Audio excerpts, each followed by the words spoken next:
Jornal da Gazeta, edição das 10. Oferecimento Bradesco Prime. Viver é Prime. Olá, boa noite. Boa noite. Ex-diretor da Odebrecht diz em depoimento ao TSE que propina era paga em parcelas de R$500 mil para caber em mochila. E disse ainda que o marqueteiro Duda Mendonça pediu um apartamento como parte de pagamento por ter atuado na campanha de Paulo Scaff em 2014. Presidente do Tribunal Superior Eleitoral e ministro do STF, Gilmar Mendes, volta a criticar os vazamentos de delações que estão sob sigilo. Segundo ele, isso enfraquece as instituições e sugere que o Brasil é um país de trambiques. Em evento do PT, ex-presidente Lula critica os procuradores da Lava Jato e o juiz Sérgio Moro. O petista defendeu ainda a aprovação urgente do projeto de lei de abuso de autoridade em tramitação no Senado. O governo determina que 3 frigoríficos alvos da Operação Carne Fraca recolham do mercado todos os produtos vendidos nas últimas semanas. E Temer diz que carne brasileira é forte e a melhor do mundo. Você acompanha essas e outras notícias após o intervalo. Até já. Se quiser dicas de Nova York, eu posso dar várias. Mas no Brasil, a minha dica é: tenha uma conta no Bradesco Prime, o meu banco. Porque lá eu tenho atendimento personalizado, consultoria de investimento e, é claro, serviços internacionais. Porque uma hora eu posso estar em um lugar. Logo depois, em outro. Bradesco Prime. Viver é Prime.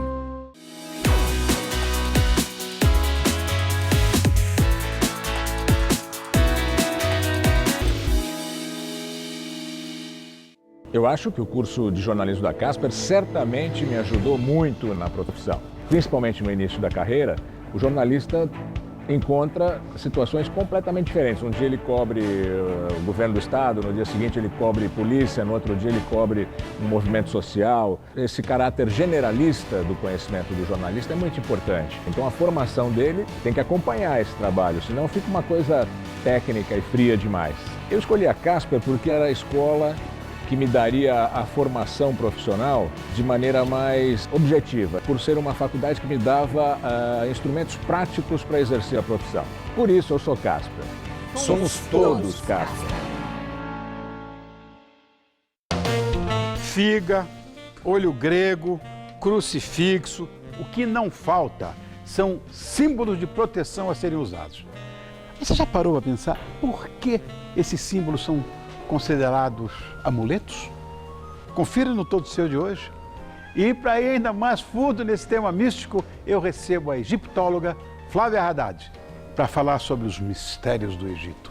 A banda Rod Hanna canta os sucessos da Disco Music.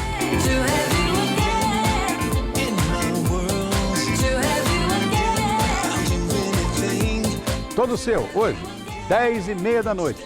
Vem, porque eu estou sempre te esperando.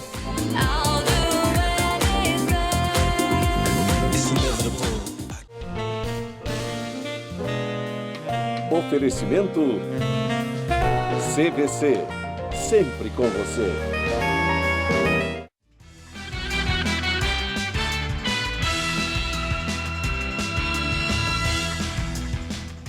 Homicídios, latrocínios e furtos crescem em fevereiro em todo o estado de São Paulo, segundo dados divulgados pela Secretaria de Segurança Pública.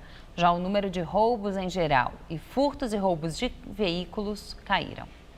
Em fevereiro, foram registrados em todo o estado 296 casos de homicídio, um crescimento de 3,14% na comparação com janeiro. Apesar deste aumento, o secretário da Segurança, Magno Alves, disse que não considera isso uma tendência, porque os números contrastam, na verdade, com uma trajetória de queda neste indicador específico. Os casos de latrocínio em todo o estado também cresceram em fevereiro, 41,67%. O total passou de 24 para 34 casos no mês passado. A secretaria também divulgou números de furtos. No estado, foram 907 casos a mais em fevereiro, com um crescimento de 2,15%.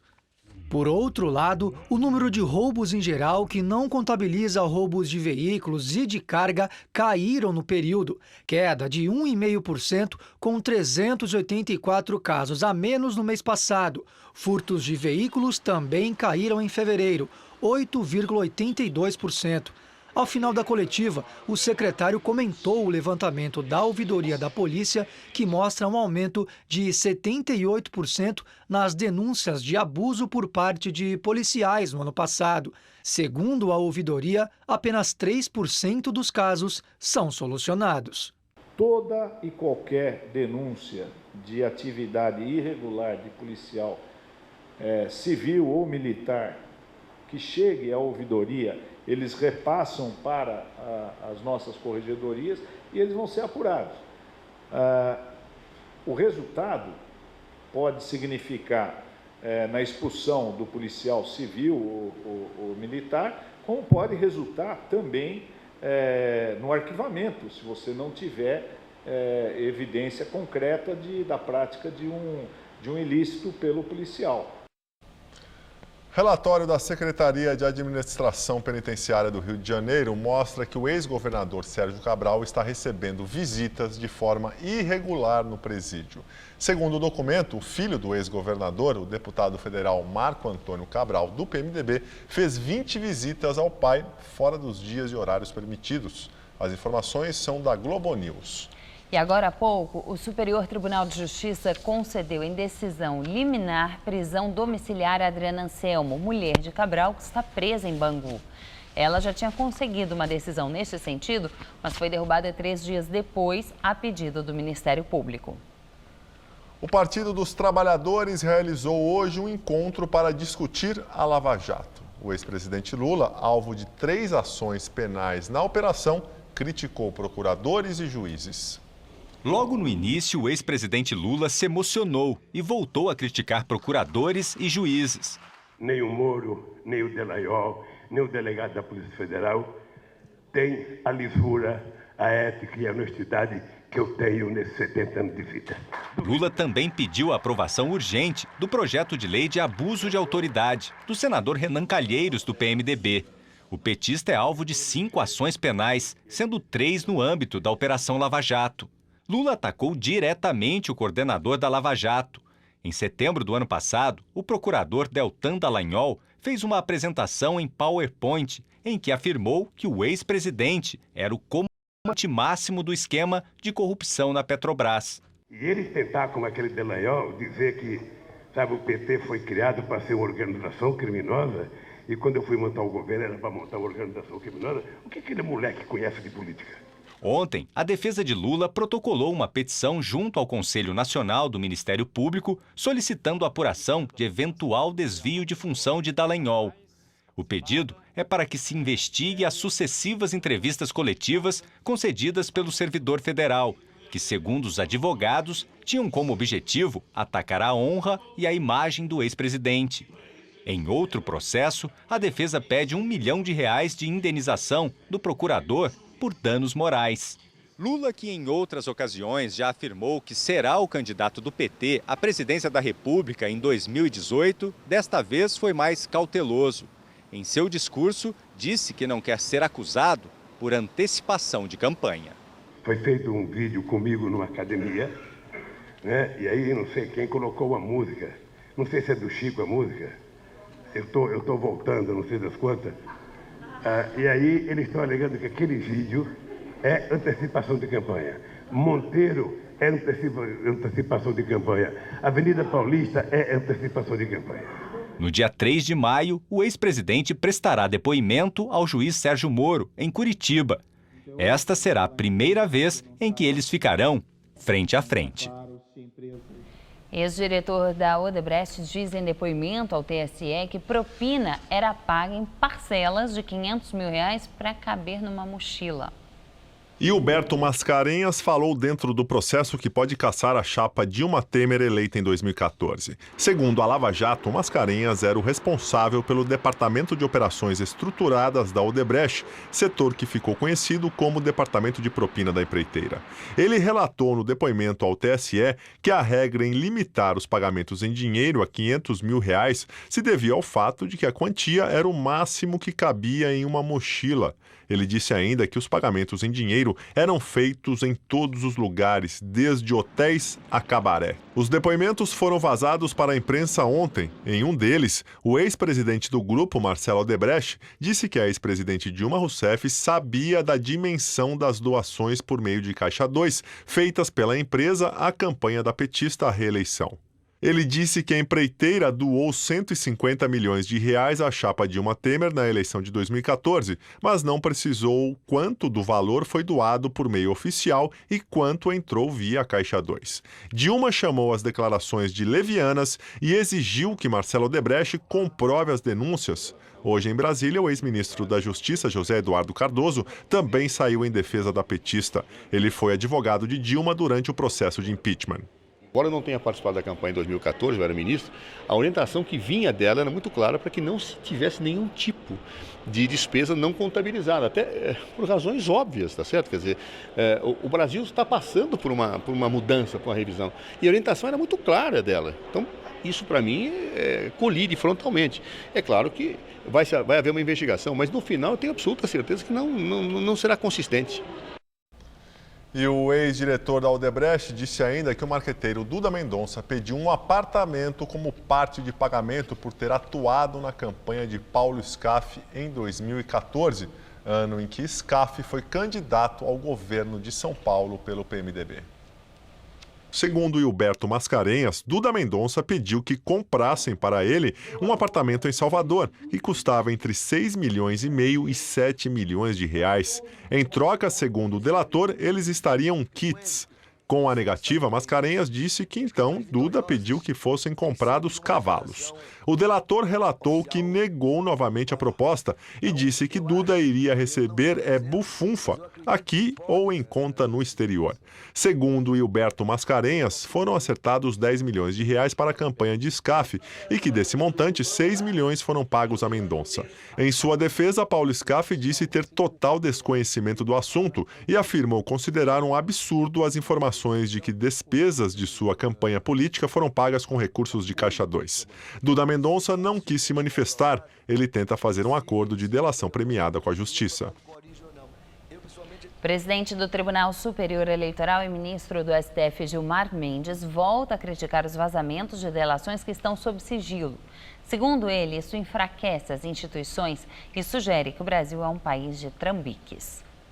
Desta vez, Mendes se referia ao vazamento dos depoimentos dos ex-executivos da Odebrecht dentro do processo que pode caçar a chapa Dilma Temer, eleita em 2014. O ministro Herman Benjamin, relator da ação na Justiça Eleitoral, determinou a apuração do caso. Eu acho que isso fala mal das instituições. É como se o Brasil fosse um país de trambiques, de infração.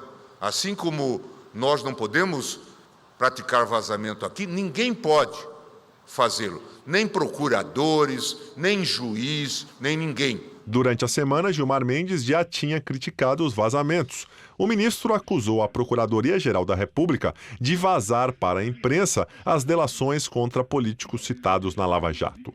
Rodrigo Janot, chefe do Ministério Público Federal, respondeu às críticas e disse que Mendes sofria de disenteria verbal. Hoje, durante seminário sobre a reforma do sistema eleitoral, Gilmar Mendes afirmou que não adianta satanizar a classe política. É preciso, claro, melhorar a qualidade, incentivar vocações, chamar os jovens para participar do processo, mas não imaginar que a política vai ser feita por promotor ou juiz, ou que eles serão os substitutos. Esse é um equívoco. Direto de Brasília, Josias de Souza fala sobre os depoimentos de ex-executivos da Odebrecht ao TSE.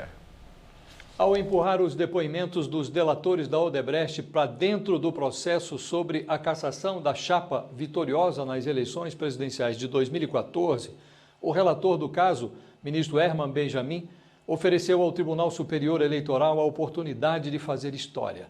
São eloquentes as evidências de que passaram pela caixa registradora da campanha de Dilma Rousseff e de Michel Temer verbas sujas saídas do Departamento de Propinas da maior empreiteira do país. Pela lei, os ministros do TSE teriam duas providências a adotar: interromper a presidência tampão de Michel Temer, cassando-lhe o mandato, e decretar a inelegibilidade de Dilma Rousseff. Mas no Brasil, Deus às vezes dá toga a quem não tem coragem de julgar. Arma-se no Tribunal Superior Eleitoral um conchavo para deixar tudo como está para ver como é que fica.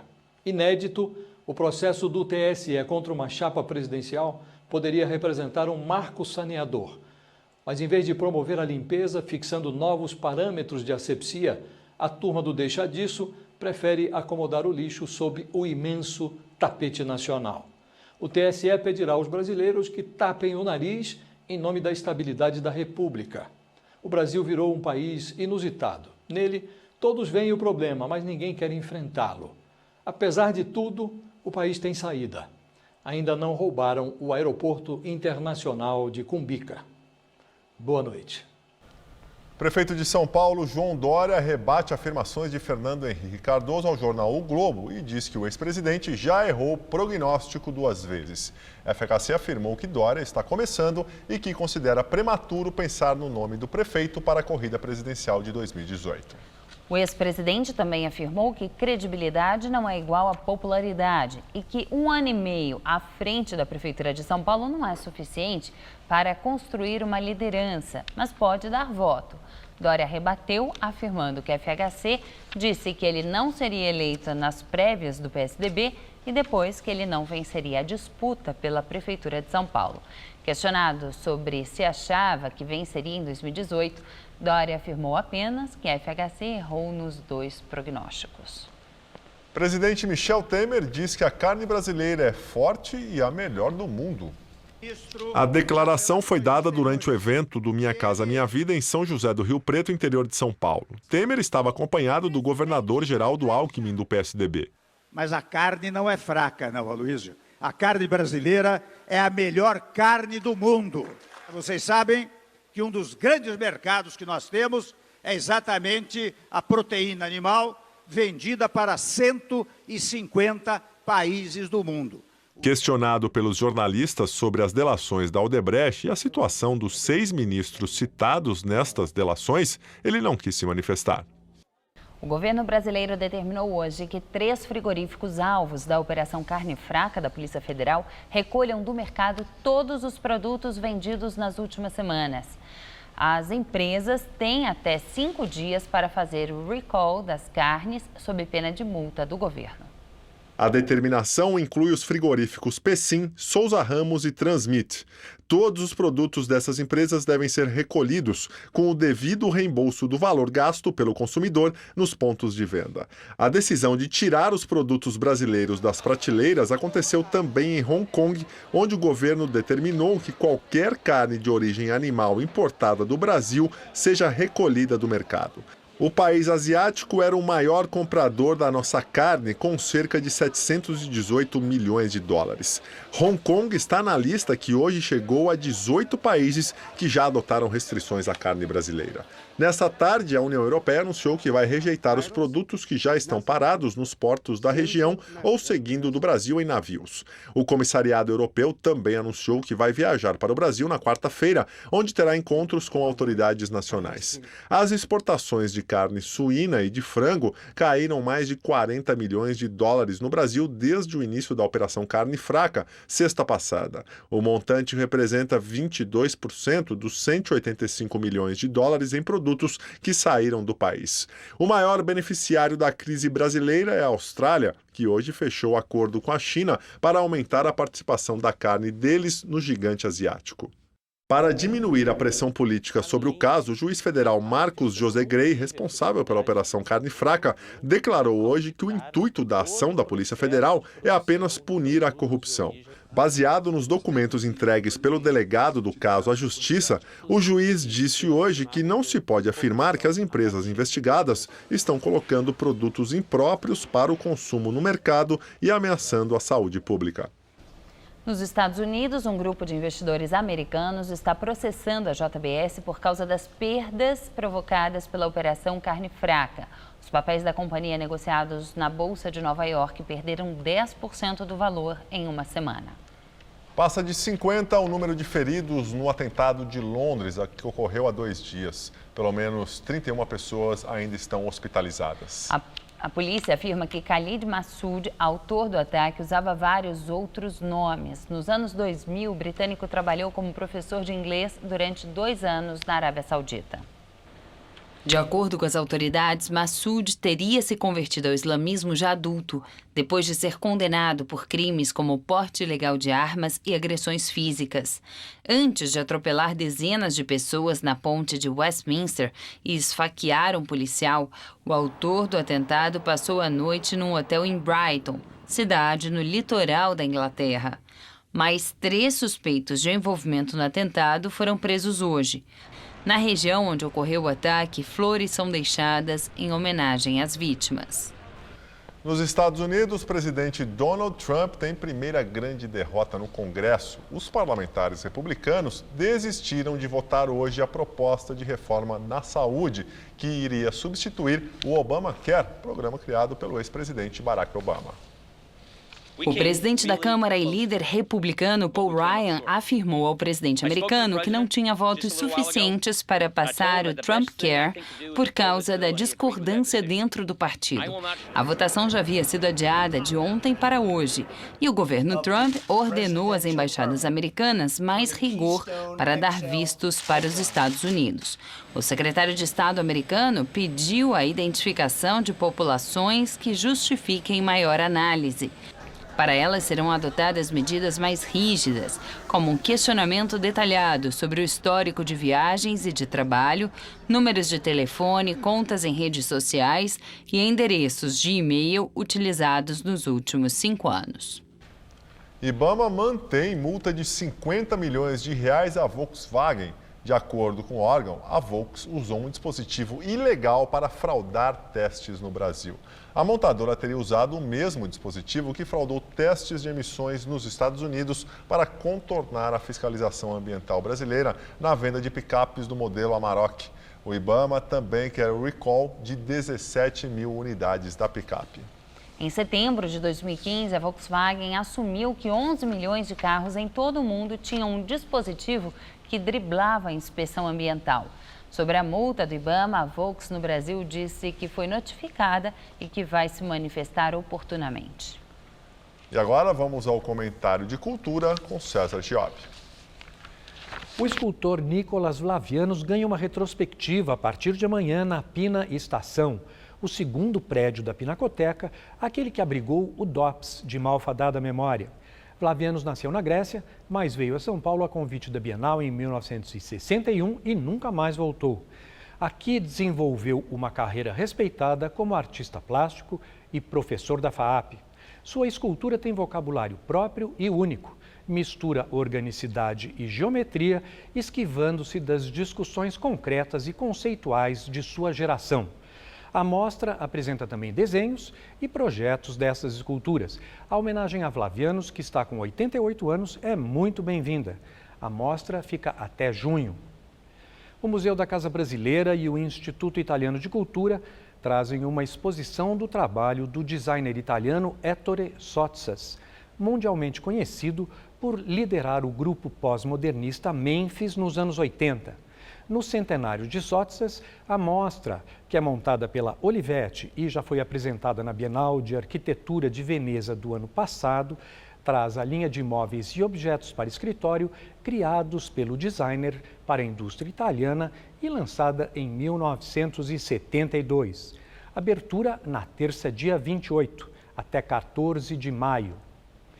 O Teatro do Sesc Bom Retiro está apresentando temporada do espetáculo solo Bispo, de João Miguel, sobre Arthur Bispo do Rosário, que criou sua obra, hoje referência internacional de arte, no Hospital Psiquiátrico Colônia Juliano Moreira, em Jacarepaguá, no Rio. A obra de Bispo, hoje comparada de Marcel Duchamp, provoca a discussão entre os limites da loucura e da genialidade. o ator e produtor fez uma pesquisa profunda para conceber este espetáculo, até 23 de abril. E a Sociedade de Cultura Artística abre sua temporada 2017, dias 28 e 29, apresentando o trio Wanderer na Sala São Paulo.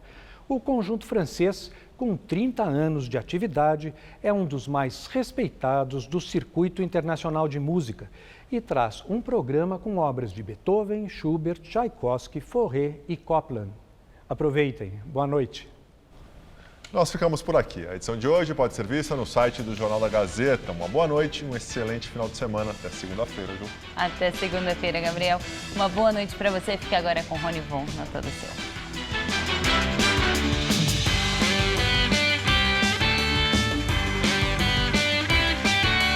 A rodada do Paulistão está em pauta no Mesa Redonda, neste domingo, 9 da noite.